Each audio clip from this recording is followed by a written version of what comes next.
You know, pregnancy has to be one of the biggest ironies in life. Your body is doing something absolutely miraculous, a true gift from Allah, literally building a new person from scratch.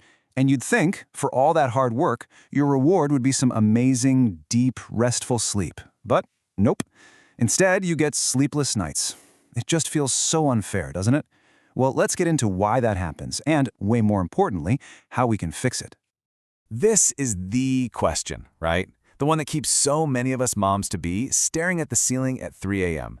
You're exhausted, like down to your very bones, but the second your head hits that pillow, your brain just goes, nope, not happening. Well, I'm here to tell you, you are not alone. And there are very real, very scientific reasons for this. But the good news? There are also some super clear rules and tricks to help you get that sleep you're dreaming of. All right, so here's our game plan. First, we're going to talk about what I like to call the Great Sleep Heist. Then, we'll dive into the science of the bump, why your body feels like it's working against you. After that, it is all about solutions. We've got the one golden rule of sleep, how to build the perfect pillow fortress, yes, a fortress, and how to fight off all those other little sleep villains. And we'll wrap up with the single most important ingredient for better sleep that almost everyone forgets. Okay, so let's officially kick off with pregnancy's great sleep heist. It's just that crazy, exhausting irony where the one thing your body needs more than anything to grow a healthy baby, which is sleep, is the one thing that suddenly becomes so hard to get. And I promise you, this isn't just you. It's a frustrating but totally normal reality for pretty much every expecting mom out there. Remember those early weeks, that first trimester? It was a total free-for-all. You could sleep on your stomach, on your back, tangled up like a pretzel, whatever felt good, right? But yeah, that beautiful freedom, it definitely has an expiration date. Once you start moving into that second trimester, your body starts its incredible transformation and it starts asking for a whole new way of sleeping. So, let's get into the science of it all. It can seriously feel like your body has declared war on your sleep schedule. But trust me, it's not trying to sabotage you. It's just biology doing its thing. And really understanding the why behind all this sleeplessness is the absolute first step to winning back your nights. Okay, so let's meet a key player in this whole drama, the inferior vena cava. The easiest way to think about it is like it's the main superhighway that brings blood from the lower half of your body all the way back up to your heart.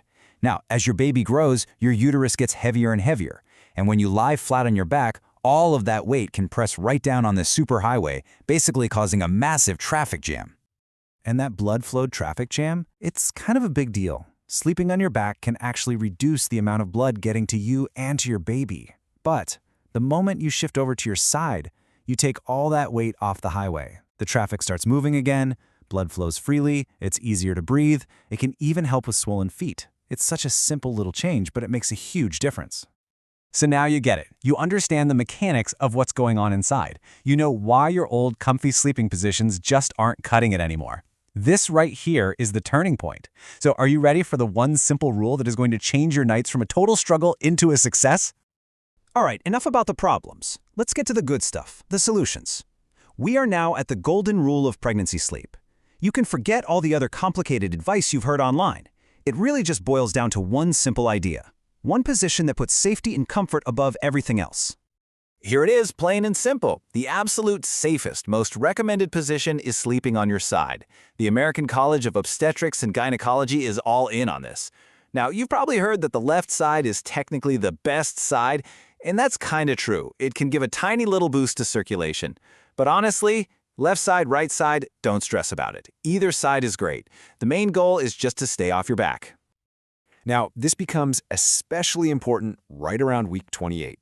There's some research out there that suggests sleeping on your back later in pregnancy might be linked to a slightly higher risk of complications, all because of that reduced blood flow we talked about. So just think of week 28 as the time when this golden rule goes from being a good idea to being your new nightly mission.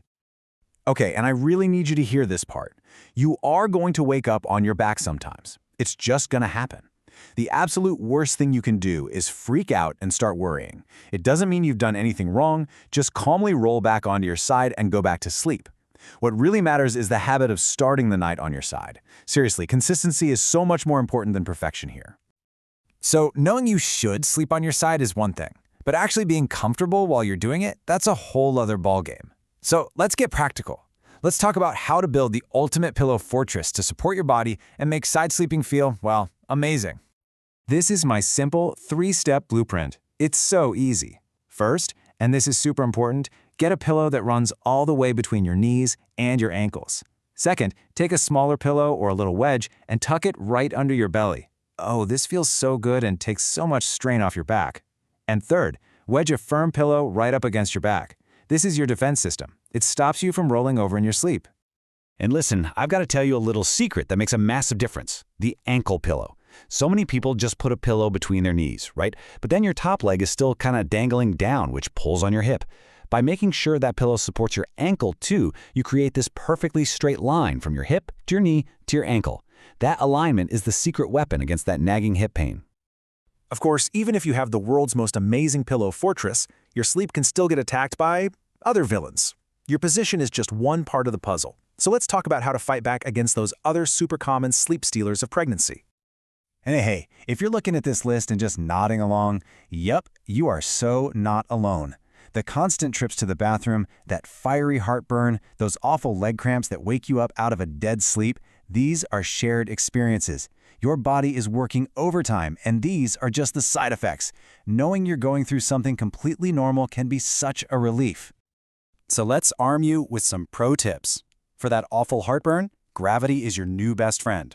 Prop your upper body up with some extra pillows to keep everything down where it belongs. For the endless bathroom trips, yeah, the baby is basically using your bladder as a pillow, try to limit your fluids an hour or two before bed.